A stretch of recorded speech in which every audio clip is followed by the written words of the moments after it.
So, what if I told you that the very first humanists were actually deeply religious men? Some of them even working for the Pope.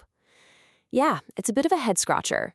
Today, we're going to unravel the surprising, centuries-long story of the word humanism and explore how a single word can completely flip its meaning over time. All right, let's get into it. So, let me ask you something. When you hear that word humanism, what's the first thing that pops into your head? Is it, progress, science, maybe a total rejection of religion? Go ahead and lock in your answer. Okay, so if you were thinking of something like atheism or modern secularism, you're definitely not wrong. But, and this is a big but, you're only seeing the very tip of the iceberg. The modern meaning of humanism is just one small piece of a much, much older story. Let's start with the definition most of us are familiar with, right? Today, when people say humanism, they're usually talking about a worldview that's centered on human potential. It's the idea that we can use our own reason and science to solve problems, without needing a helping hand from the supernatural. You've probably seen this symbol before, right? The happy human. It's kind of the perfect logo for that modern, secular idea. It's all about focusing on human well-being and happiness right here on Earth. But here is where things get really interesting. To truly understand humanism, we can't just hang out in the 21st century. No, we've got to jump in our time machine and go back way, way back. We're heading back to the Renaissance, because the people who were first called humanists, well, they are not at all who you'd expect. In fact, who they were completely changes the entire story. Okay, so on the left, you've got Petrarch, who's often called the father of humanism. And on the right, Poggio Bracciolini, another major early humanist. So what did these two have in common? Well, Petrarch was a priest, and Bracciolini was a secretary to the Pope. That's the twist. The original humanists were key figures inside the Catholic Church. So how on earth is that possible? Well, it's because for them, humanism wasn't a philosophy that rejected God. As the historian Peter Partner puts it here, it was basically an educational program. It was all about doing a deep dive into the literature and language of ancient Greece and Rome, not to replace religion, but to become a better, more eloquent, and more virtuous person. This chart really makes it crystal clear. You see, Renaissance humanism was all about how you learned. It was a curriculum. It was about studying the classics.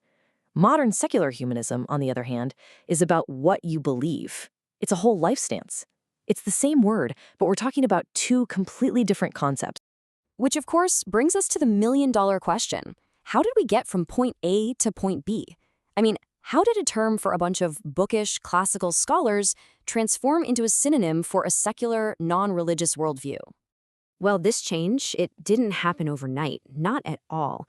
It was a slow, gradual transformation that happened over centuries, with the word picking up new layers of meaning along the way. This timeline really lays it all out. See, we start back in the Renaissance, where the humanisti were these classical scholars and very often religious. Then, fast forward to the Enlightenment in the 1700s, suddenly the idea starts to shift. It becomes about a love for humanity based on reason, separate from faith. And then by the 1800s, the word humanism is officially in the dictionary. But it's already got a split personality. It's used to describe both the old-school educational idea and this new, radical, non-religious religion of humanity. But wait, the story gets even bigger. Because while the word humanism is pretty modern, the core idea, this whole concept of putting human experience at the center of things, that idea is ancient, and it's global. And this just goes to show, this kind of thinking isn't just some European invention. Millennia ago, you had Protagoras in ancient Greece declaring, man is the measure of all things. In ancient China, Confucian texts were saying, people first, God second. Over in South Asia, the Buddha was encouraging skepticism. And in the medieval Islamic world, you had brilliant scholars championing reason and free thought. These are all humanist ideas that existed long, long before the word itself was ever coined. Okay, so let's pull all of these different threads together and see what humanism actually looks like in our world today. Because as you've probably guessed, it's not just one thing. So today, you can kind of think of humanism as having three main flavors. First, you've still got the historical echo of Renaissance humanism, that educational program we started with.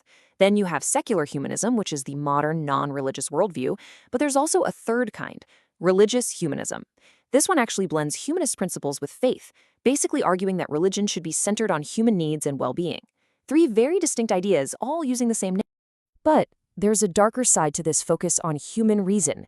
Critics point out that the very idea of some universal humanity has been used to justify some terrible things, colonialism, atrocities, all committed in the name of creating a supposedly more rational, perfect world. This quote really captures that chilling paradox. And that leaves us with this powerful contradiction. On one hand, humanism gets credit for giving us some of our most cherished values, like freedom and individual rights.